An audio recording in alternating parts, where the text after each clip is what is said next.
when we call it a sin, sin is what it is. But there's so many things tied to that word that it almost like pushes people away. Mm, So there was a way of like saying like, is this doing good for you? Right? Is yeah. this really feeding what you want out of life? Wow, that's And good. and it's just like I was talking to a guy, and it's just like, hey, you know, uh, what is it that you're wanting out of your marriage? Like, are you wanting to like start doing the things that you want your marriage to be like? So you have to invest in those things. These things that Yeah. aren't doing well, it's kind of like you have to grow up and move past it. And Yes. so learning how to really understand what triggers are. Mhm. At this point, I wasn't even thinking about childhood trauma or anything like that. I Yeah. was just trying to operate. And so I Yeah. was like, oh, triggers, simple things like, hey, certain TV shows, unmanaged devices, especially, Mm. nowadays, that's a really big thing. Mhm. Being able to be honest. There was a step in that whole process where I needed to tell Tab the full truth, Yes. be completely open with her. There Tabby, was how was that for you?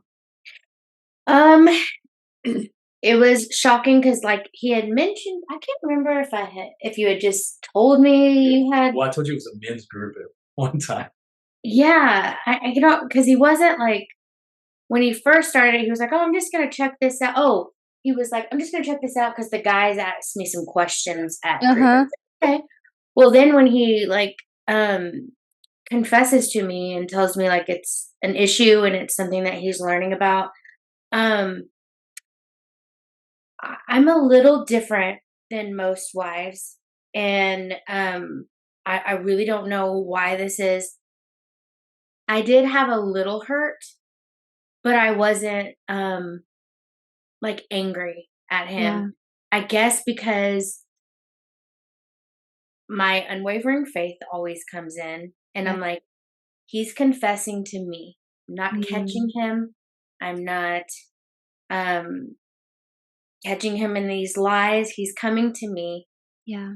And I thought to myself, okay, I'm I'm going to listen. And it was very painful to listen to. I'm not saying that it didn't hurt. Yeah. It wasn't angry. It hurt very much because when we met, I was very thin. I unfortunately have PCOS, which is why our children are adopted. It's an infertility disease. So, which causes a lot of weight gain. Mhm. Pizza and French fries cause it too, but That's real. but it makes it hard to lose. So Yeah. I honestly, at first, was kind of like, well, it makes sense. He does have a fat wife. That's the lies I was telling Yeah. like myself, and so I was Yeah. like, I get it, but it hurts, and so I honestly started doing research on my own, like how to be a spouse to help in this area, how Yes. not to be angry. And when I was doing the research, I found that one, we're in the majority of couples. It's not the minority. Most couples actually do struggle with this, but nobody talks about it. Yep. And it's like, why is nobody talking about this when most people are dealing with it? Yeah. And then two, I learned, thank good, I'm so glad I learned this part very early on, is that it literally has nothing to do with me and it started before. Oh, So preach. that Yes. is how I was able to be very supportive from the very beginning. And like I said, it was not without hurt, but it was without anger because I was like, here's a man who's coming to me. He's a little shaky coming to me too, telling me because he's got to confess again. Because remember, we've already been through the confession of drugs and alcohol, and we had an infidelity moment in our marriage of a one night stand. So he's last thing he wants to do is come to me again, Mhm.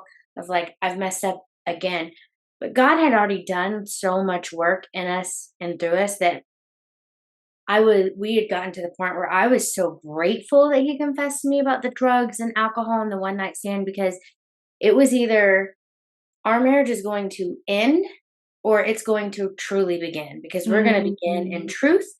And those are the things that brought him to Jesus. I don't like Wow. that those are the things that brought him to Jesus. I wish that wasn't our testimony, Yeah. but I'm like so grateful it is. So I was like, if we can get through that, we can get through this. I had no idea at the time it was going to be the longest. addiction and stuff that we would have to get through. But honestly, my faith in God really, really helped me to be compassionate and empathetic towards him. I'm already a Wow. very empathetic person as it is, but once I was able to just be like, okay, this started when he's like 8, 9, 10 years old.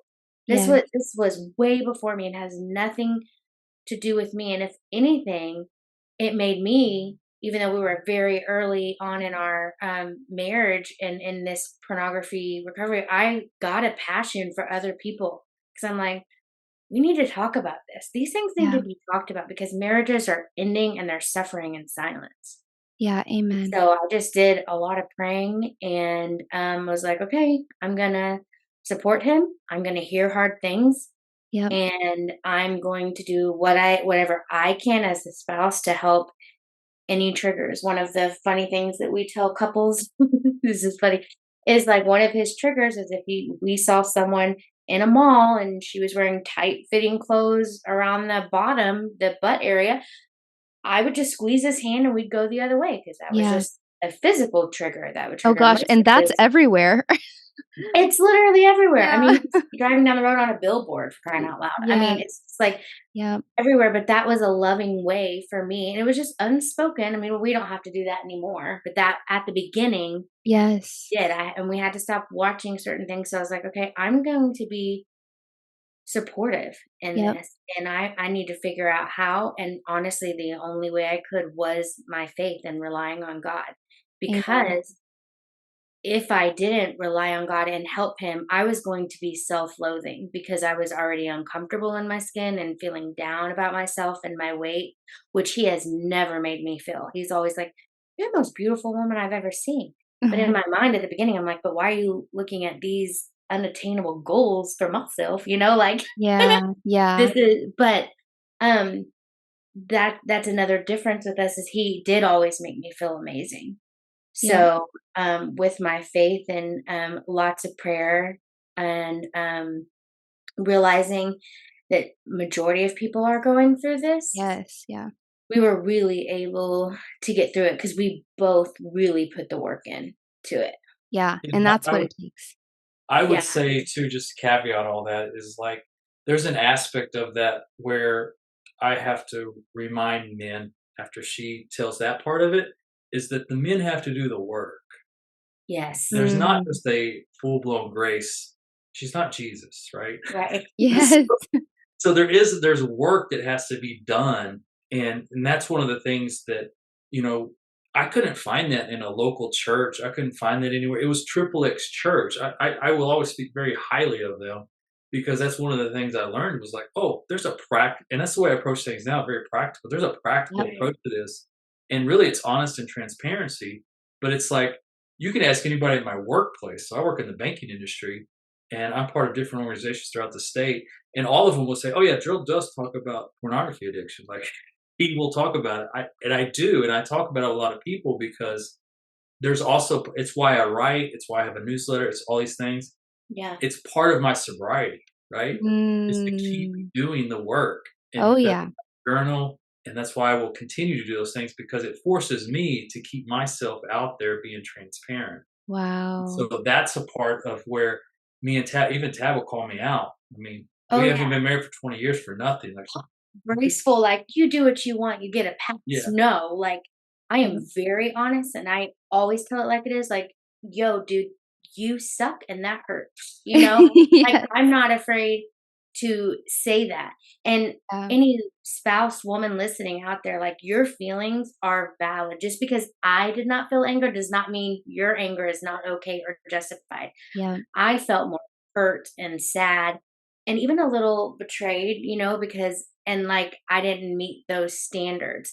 But we had very open and honest conversations and I would tell him exactly how I felt like that really hurts that you're looking at this. This isn't okay. We got to get through this together because it's an unreal pornography is an unrealistic expectation for Yeah. intimacy in a Yeah. marriage. It is. And so we were like, we gotta figure out intimacy in our marriage and what's okay and Yep. what isn't for yeah. us. We had those hard conversations. Hmm. Yeah. No, you Communication really is the key. And Yep. prayer, communication and prayer. That's the first thing we'll tell a couple, and we've visited with couples that have led churches and pastor churches, and the first thing we will tell them is like, "Are you praying together?" They Mm. say no. I And try to keep it my jaw not to drop because I'm like, "You're leaders. Why are you not praying with your wife?" but it's an overwhelming amount Yeah, that are struggling with pornography addiction that the spouses, the husband and the wife, do not pray together. it's just And abs it is mind blowing to me. I'm Yeah. like, That's like the biggest red flag to yeah, it's a it's red like, flag. right, Yeah. because that's where the enemies come in and is separating them. So the pornography is just expounded upon that. Yep. And so we're always like, okay, first, you'll need to have very open communication. And most importantly, you need to be praying together. Yeah. And I will tell people, like, you can even pray, like, Lord, I am so angry at my husband right now. He is a fool. I'm like, you just talk to God how you would another person, have a conversation, but do it together.